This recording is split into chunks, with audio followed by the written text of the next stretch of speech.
Bonjour Emmanuel. Salut Henri, ça fait un bout de temps qu'on s'est pas Oui, vu il y a là. quelques... ben oui, parce qu'il y avait du verglas, il y avait de la pluie, Absolument. c'était pas le moment de rouler. Hein. Ouais, et puis on avait tous nos petits soucis On avait nos fiscaux qui étaient quand même très ennuyeux. Ouais. Qui sont toujours là, hein, évidemment. Ouais. Alors, bon. ils sont toujours là, Ils sont toujours là, oui. on a quand même de plus en plus de personnes qui sont Maltraités. oui, massacrées même carrément, qui sont carrément dans la misère, et qui viennent s'exprimer sur les témoignages. Et là récemment, j'en ai eu un au téléphone, je vous raconte l'histoire parce qu'elle est quand même invraisemblable. Donc il monte une petite entreprise. La première année, il perd un peu d'argent, comme tout entrepreneur, puisque l'entrepreneur, justement, prend des risques, et c'est justement ce qui fait qu'il est entrepreneur. Et donc, les premières années, en règle générale, quelle que soit l'activité qu'on mène, on ne gagne pas d'argent. Et donc, le système est ainsi fait que les déficits qu'on a les premières années, on les reporte, et quand au bout de 2-3 ans, on commence à gagner de l'argent, on déduit des sommes qu'on gagne, les sommes qu'on a perdues, ce qui est le b à bas des choses. Et bon, cet homme n'échappe pas à la règle, et le fisc lui dit, peut-être qu'il a oublié une déclaration sans importance, au lieu de lui coller une petite amende sur cette déclaration oubliée, après avoir vérifié sa comptabilité qui est parfaite, qui est nickel, donc aucun reproche, le fisc lui dit, ben oui, mais comme il manque ce petit papier, on va être obligé de vous faire une taxation d'office, et comme on vous fait une taxation d'office, donc ben, du coup, vous n'avez plus droit à récupérer les déficits antérieurs. C'est-à-dire qu'on utilise la taxation d'office qui est quand même quelque chose de grave, que normalement on emploie par exemple, je ne sais pas moi, vous déclarez le RSA et vous roulez en Ferrari. Oui. Donc on vous fait une taxation d'office, parce qu'on dit quand même là il y a un problème entre son train de vie et sa déclaration, Ouais. donc on lui fait une taxation d'office. Bon. Donc ça sert à ça la taxation d'office, ou si vous avez une comptabilité qu'on ne peut pas refaire. C'est-à-dire vous déclarez, vous ne justifiez pas de votre comptabilité, on vous fait une taxation d'office. On fait un refus de comptabilité, taxation d'office. Donc c'est des choses extrêmement graves. On n'a jamais vu une taxation d'office dans une comptabilité qui est nickel pour quelqu'un qui a oublié de déclarer un papier. Bon. Donc il s'agit d'un vol. Alors là, cette fois, si vous voulez, ces pillards sont devenus vraiment... ils mettent même plus les formes, parce que là, il n'y a pas les formes. Alors, je vois cette personne au téléphone qui est tout à fait aimable, me dit, mais oui, je dis, mais il faut vous battre, il faut les mettre au pénal. Je dis, mais oui, mais bon, voilà. Donc, les gens ont peur. Ils ont peur. Ils ont peur de se battre. Ils ont peur de la bête. Ils ont... Oui. Ah ouais, ils ont peur de la bête. Si vous savez, grâce à vous, j'ai lu donc Staline, dans sa partie la plus intéressante, c'est-à-dire Staline et sa cour. Et donc j'ai été voir récemment un film qui est sorti qui s'appelle La mort de Staline, qui est un film tout à fait intéressant, qui m'a un petit peu moins intéressé que la plupart des gens, parce que comme vous m'aviez fait lire ce livre, je connaissais donc parfaitement l'histoire. Je peux donc témoigner que le film correspond bien à l'histoire. Oui, c'est ça qui est important quand même. Ça, il n'y a pas de problème. Mais ce qu'on voit dans ce film... C'est un peu édulcoré quand même. Ah non, c'est traité d'une manière un peu moqueuse, c'est moqueur. Mais avec de l'humour, quoi. C'est de l'humour, mais qui moi, m'a pas fait rire, parce que, ayant connu la vraie histoire, et sachant que c'est vrai, quand vous voyez un film qui essaie de faire rire avec la peur de la population, avec... les gens qui disparaissent du jour au lendemain, tout ça. Ouais. Parce qu'à la mort de Staline, il y a deux personnages importants. Il y a donc Staline, bien sûr, puis après il y a Beria et Khrouchtchev. Oui. Donc Khrouchtchev. Khrouchtchev. Donc il y a un combat entre ces deux-là. Bien sûr. Il y en a un qui laisse la peau. Beria. Mais qui était quand même une ordure. Et donc, c'était pire qu'une ordure. C'était un tortionnaire. Parce qu'il torturait les gens, eux, et ils mettaient la main à la pâte. Un violeur, tortionnaire, etc. Voilà. Donc le bonhomme, il faut le décrire d'abord. C'était le numéro 2 du régime, vous vous rendez compte? Complètement, oui. Donc ce film est tout à fait intéressant, et on voit donc ce qui se passe sur une population qui a peur. Oui. Et donc on a le même problème. Oui, on a le même problème, la peur. Les Français vis-à-vis de Bercy. Le même problème, sauf qu'on n'a pas la contrainte physique immédiate. Non. Mais on a, contrairement à ce que pensent ces gens, la contrainte physique. Parce que le jour où vous ne pouvez plus payer votre eau, payer votre électricité, c'est une contrainte physique. Le jour où vous êtes acculé, parce que ce monsieur, par exemple, me dit, je vais déposer le bilan. Je lui dis, faites pas ça. Mais je crois qu'il va le faire quand même. Parce que déposer le bilan, ça veut dire que sa dette fiscale va être entérinée par le tribunal de commerce, et que donc c'est fini. Ça va les reporter sur lui. Bon. Donc mais je pense qu'il va le faire quand même parce qu'il a peur. Enfin, il a peur et puis en même temps, il se dit je vais, voilà, il dit je vais partir. Je vais partir. Oui. Bon. Donc on ne sait pas trop comment ça va finir. On se dit, je sais pas, il faudrait qu'il y ait une fin. Comment ça va finir? Comment ça va finir? Parce que là, on est à un point. Alors, on a eu cette journaliste de M6 qui m'a appelé il y a 2 jours à la recherche. Elle est à la recherche de contrôleurs fiscaux. Alors, je lui dis, est-ce que vous en connaissez? Bah oui, ça, on en connaît, les contrôleurs fiscaux. Ça, on ne peut pas dire qu'on ne connaît pas les contrôleurs fiscaux. Et est-ce que vous en connaissez qui sont malheureux? Ah bah oui, on en connaît qui sont dans la misère, un peu totale, bien sûr. Alors, il dit, bon, ben, est-ce que vous pouvez nous en indiquer? On en voudrait pour une émission de télévision. Je dis, mais c'est pourquoi faire?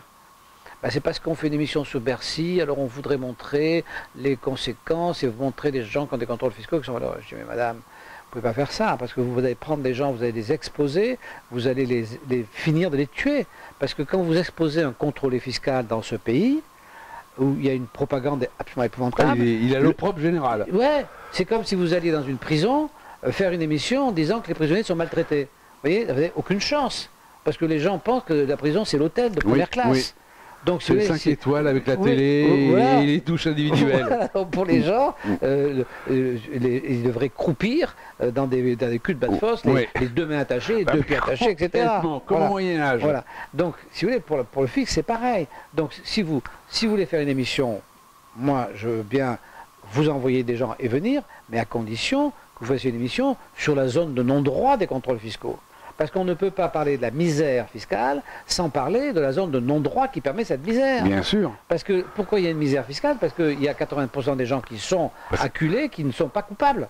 Oui, mais qui ne peuvent pas se défendre. Et qui ne peuvent pas se défendre parce qu'on est dans une zone de non-droit. Bon, alors ça, il faudra bien que ça finisse. Ça ne peut pas ne pas finir. Alors, ça peut finir de plusieurs solutions.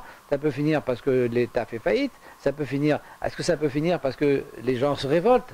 Est-ce qu'on parlait tout à l'heure c'est la première année qu'il va y avoir des adultes du 21e siècle. Puisque pour être adulte, il faut avoir 18 ans, d'accord? Et on est en 2018. Oui. Donc les premiers qui ont 18 ans du 21e siècle, c'est ceux de cette année. Ils sont là. Donc, comment sont-ils? Alors là, on en a parlé tout à l'heure, on n'a pas tout à fait la même vision, mais c'est vous qui avez raison, c'est moi qui me trompe, parce que moi je les vois comme mes enfants, mais mes enfants, ils n'ont pas 18 ans, ils ont des enfants de 18 ans. Donc en fait... Alors que moi j'ai des enfants vous avez des de vrais, 18 ans. De 18 ans, oui. Des vrais. Et donc, moi j'ai essayé de définir, j'ai essayé de comprendre quelle est la différence avec nous, et je crois que je me trompais un peu. C'est le jour et la nuit. C'est le jour et la nuit. Ouais. Et ils n'ont aucun. Ils n'arrivent pas à comprendre les choses qui nous préoccupent. Ils sont pas ça leur passe complètement. Voilà, ils n'ont pas l'impression, ils ne sont pas prêts à payer des impôts. Non, non, surtout pas. Surtout pas. Ils n'ont pas encore compris ce que c'était que les charges sociales dans une feuille de paye.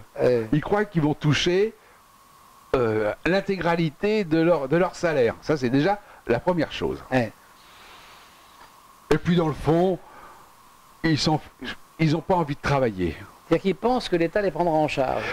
Ils pensent tous maintenant, moi j'aurai le RSA, ils ne pensent pas du tout à partir de chez vous, surtout pas, hein, et puis et vivre dans le virtuel. Ils croient à Mont, ils croient qu'ils auront un revenu qui sera donné par une espèce de père généralisé qui serait appellerait l'État. Ils ne s'interrogent même pas. Alors ils sont apolitiques. Voilà, ça les intéresse pas du tout. Vous parlez d'un tel ou d'un tel, ils savent même pas qui c'est. Hein, non. Donc mes enfants ne sont pas des enfants, ce ne sont pas des autistes. Je veux dire, ils sont dans un lycée, dans un bled, les enfants majoritairement ils sont comme ça. Voilà. Alors, ils ne sont pas effectivement au lycée Charlemagne à Paris. Ils sont dans un lycée complètement classique d'une ville de 40 000 habitants. Bon, eh ben, je dois dire que ils ont une vision de leur futur qui ne correspond pas du tout à la nôtre. Ils ne sont pas écolos, hein. Il ne faut pas vous imaginer qu'ils soient écolos. Ils n'en ont rien à foutre. Non, ils sont mondialistes, mais dans le virtuel. Oui, ils sont d'accord pour jouer. Oui. avec un mec qui habite en Chine, ça, il n'y a pas de problème, ils font même des concours, de ce que vous voulez. Bon, mais c'est tout. Ils sont mondialistes dans le virtuel. Donc ils sont complètement exclus des problèmes pratiques, quoi. Enfin, ils se sentent pas concernés. Ils vivent beaucoup dans le virtuel. Oui, Vous pensez qu'ils vivent vraiment avec l'ordinateur? Ouais, ouais, ah bah, oui, pour les sortir de leur chambre, pour qu'ils aillent même dans une piscine, ça ne les intéresse pas du tout. Des vélos, on en a plein notre garage. C'était bien avant. C'est fini. Maintenant, ils bougent plus. Ils ont leur réseau, ils jouent, ils ont qu'une idée en rentrant à la maison, c'est descend, on les voit plus, on les appelle pour manger. Remarquez, on a une paix royale, hein. C'est sûr, ils se chamaillent plus comme il y a 10 ans, hein. Oui, c'est-à-dire qu'en fait, cette génération a pris de plein fouet, puisqu'on regardait tout à l'heure, donc l'iPhone, c'est 2007. Donc l'ordinateur dans la poche, c'est-à-dire le monde dans la poche, oui, c'est 2007. Donc mettons le temps que ça, mettons 2010. 2010, donc il y a 8 ans. Ouais. Donc ils avaient 10 ans. Ouais. Donc de 10 ans à 18 ans, on leur a greffé un ordinateur, quoi. Ah, complètement. On leur a greffé un ordinateur. Ils ont un ordinateur à la place du cerveau. Ouais. C'est tout. Pas à la place du cerveau. Ils ont un ordinateur qui vient à côté du cerveau et donc c'est un élément essentiel. Oui, alors, quand même, je vous dis une chose qu'on en a parlé tout à l'heure, ce qui nous, pour notre génération, pour nous paraît tellement aberrant, c'est que j'ai donc un fils qui est en première, il ne sait pas ce que c'est que le subjonctif, et il ne sait pas ce que c'est que le conditionnel. Alors bien sûr, il y en a, beaucoup ne savent pas non plus. Oui, mais si on part du principe qu'il a donc... Ça ne l'intéresse pas. Mais s'il a cette greffe, de cet ordinateur, donc il est devenu quand même une espèce de complice, c'est-à-dire il est quand même... C'est pas l'ordinateur qui commande, c'est lui. Mais en même temps, il y a, si je comprends bien ce que vous dites, il y a une interpénétration des deux côtés, ouais. Donc il n'a plus besoin du subjonctif. Voilà, donc on est tout à fait d'accord. Exactement comme nous, en dehors, on m'a fait faire du latin, en dehors du curé qui à la messe parlait en latin, personne n'en parlait, et puis le latin, ça a fini. Les langues étrangères, maintenant qu'il y a les traducteurs qui vont arriver, ils n'en ont plus besoin. Alors d'abord, de toute façon, ça fait 1 an que je ne l'ai pas vu ouvrir un livre. Je ne l'ai pas vu ouvrir un livre, hein, ni de classe, ni un livre à lire normalement. Hein. Ça, c'est la lecture ne l'intéresse pas du tout. Ben, c'est-à-dire qu'il n'y a peut-être pas de place, parce que quand même l'ordinateur, c'est une invasion, donc automatiquement, il ne reste plus beaucoup de place. Bien sûr. Donc en fait, si on prend ils ne voudront pas payer leurs impôts. Ouais. Parce qu'ils ne comprendront pas ce système-là, puisque de toute façon, le monde extérieur ne les intéresse pas. Alors, la solidarité, c'est pas un truc. Ils n'ont même pas envie de passer leur permis de conduire. Ah ouais. Ils s'en foutent. Ils s'en foutent complètement. D'abord, ils disent on aura des voitures, si demain on aura des voitures, ça marchera tout seul. Ah oui, donc je n'ai pas besoin de permis. Non, c'est un autre monde. Hein, c'est un autre monde. Il faut les avoir pour comprendre ce que sera le monde, pour essayer de comprendre ce que sera le monde de demain. Et puis donc moi, je connais des parents d'autres élèves, c'est la même chose partout. C'est la même chose partout. On parle bien de, la majorité. La majorité. Hein, parce qu'il y a toujours il y a toujours l'élite en haut qui est bonne élève et puis l'élite en bas qui est très mauvais élève. Qui veulent réussir. Voilà. Mais la masse des gens, d'après vous dites, tout ce que vous voyez, les copains de vos enfants, etc., vous dites, ils sont finalement quelque part, ils sont quand même prêts à une autorité mondiale, dans le fond, si on leur fout la paix. Ils sont prêts à accepter Big Brother. Ah oui. Ah ben complètement, du moment qu'ils peuvent toujours jouer avec leur machin. Ah oui. Et qu'ils n'ont pas de problème pour se nourrir. Parce que ce qu'ils veulent, c'est des pizzas et des McDo. Voilà, c'est tout. Oui, c'est-à-dire qu'ils ne sont pas prêts à payer l'impôt, mais ils sont prêts à rien gagner. Oui. Ce qui est quand même pas loin. Ils sont prêts à rien gagner. Oui, mais c'est pas loin. Rien gagner ou payer l'impôt, c'est pas très différent. Enfin voilà, c'est une génération qu'on ne peut pas comprendre. Non. Avec notre esprit. Ouais, on ne peut pas comprendre. Mais c'est quand même eux qui auront le pouvoir demain. C'est parce que Macron, c'est déjà un vieux quand même. Donc si nous, on ne peut pas les comprendre, si la rupture a été comme... C'est-à-dire si les adultes du XXIe siècle ont une coupure extrêmement importante, c'est ce qui s'est passé quand même au début du XXe. Hein, parce que entre les gens du XIXe et les gens du 20e, la coupure est colossale. Oui, Colossale. bien sûr qu'elle est colossale. Et marquée par la guerre de 14-18, qui a été quelque chose d'épouvantable. Et la révolution industrielle, que je te prends. Évidemment, mais donc la coupure est colossale. Donc si la coupure est aussi importante... Elle est plus importante, mais plus importante. Ouais. Ça a démarré, vous savez très bien, ça a démarré quoi avec le fax, qui a remplacé le téléx. Et puis après, ça a été exponentiel. C'est la communication qui fait qu'en fin de compte, les gens n'ont plus besoin de rencontrer qui que ce soit pour être heureux. Donc ça veut dire que Macron, évidemment, est débordé complètement. Ça veut dire qu'on ne sait pas qui... donc on ne peut pas imaginer comment sera la sortie par rapport... Non. On ne peut pas imaginer la chute. On peut même imaginer que Bercy prenne le pouvoir total. Avec ce que vous me dites. Ah bah oui, on peut l'imaginer, sauf imaginer ça. que c'est comme tout, vous savez, le coup des eaux dormantes, hein, qui se réveillent d'un seul coup, parce que pour X raisons, on leur coupe l'Internet. Ah oui, non mais... Parce que On va leur dire, ça coûtera maintenant, pour vous l'Internet, puisqu'il n'y a pas besoin d'impôts et tout, Bercy va dire, ça sera 200 € par mois. Alors là, c'est la guerre. Vous aurez une révolution. Non, mais nous, on parle d'un sujet là qu'on ne connaît pas, donc c'est toujours très difficile. Mais je pense que les gens qui sont à Bercy le connaissent, évidemment. Je pense qu'il y a des gens qui se penchent sur ces adultes du XXIe siècle. Oui, mais donc, quand même, il y a vraiment un risque. Il y a un risque important, parce que de ce que vous me dites, je trouve qu'il y a un risque important qu'il soit manipulé. Parce qu'en fait, finalement, quand même, cette dépendance à cette deuxième intelligence qui sont dans la poche, qui est l'Internet, c'est quand même quelque part un risque de manipulation maximum. Oui, mais enfin, ce qu'il faut quand même savoir, c'est que, il ne regarde plus la télévision. Oui, ça c'est Il ne regarde plus la télévision. C'est pas les journaux. Ouais. Donc, bon, il regarde que YouTube, et donc la vérité, c'est sur YouTube. Oui, donc finalement, quand même, là, la manipulation est plus difficile, puisque tant qu'il y aura une liberté, si un jour on leur enlève la liberté d'expression, là, ils ne regarderont plus. Ouais. Wow, c'est compliqué. Bon, enfin, ça n'arrange pas nos misères. Nous, ben oui, moi, j'avoue que... de toute façon, à l'heure actuelle, Bercy surtaxe, mais je veux dire, les redressements sont de plus en plus faramineux, mais ça continue, quoi. Je veux dire, il n'y a pas de ce côté-là, ça quand bouge. même, enfin, c'est pas que je veux... comment dire, apporter vraiment de l'eau à notre moulin, mais entre le moment où on a commencé ce blog et aujourd'hui, on sent bien qu'il y a un dialogue qui s'installe. Alors, est-ce que ça vient du fait que on est un peu plus connu, ou est-ce que ça vient du fait que les gens ont davantage envie d'un dialogue autour de la pression fiscale et autour du fisc?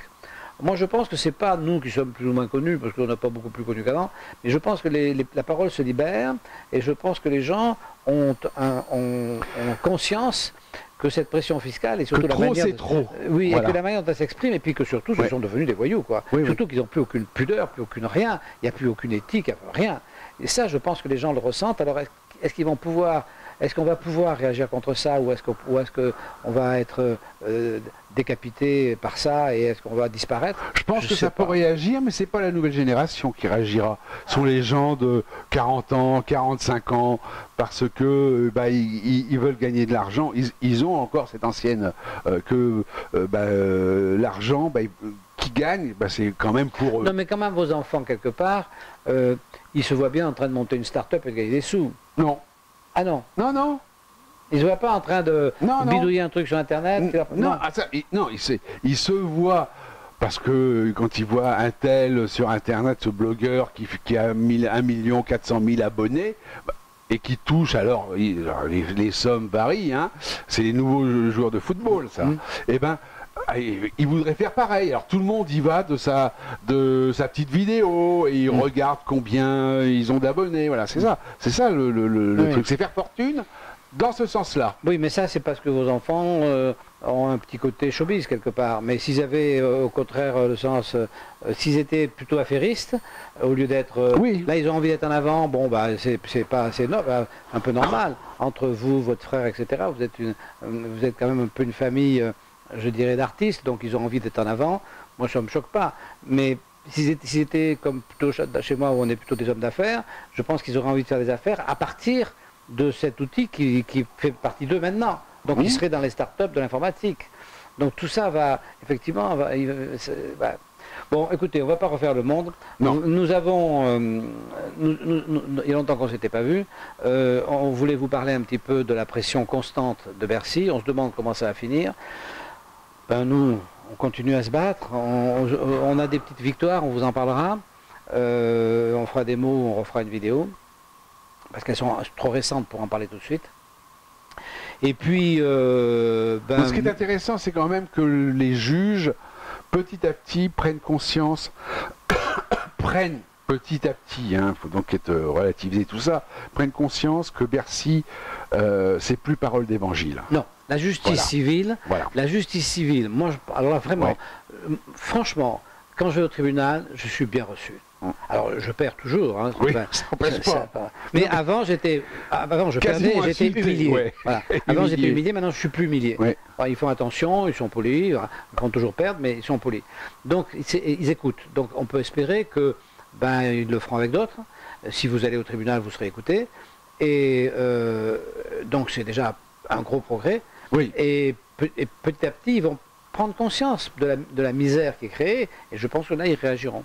Et de la fausseté des arguments de Bercy, aussi. Et de la zone de non-droit, qui prendront conscience. Oui, moi je pense qu'ils vont prendre conscience de la zone de non-droit, parce qu'ils sont en cause.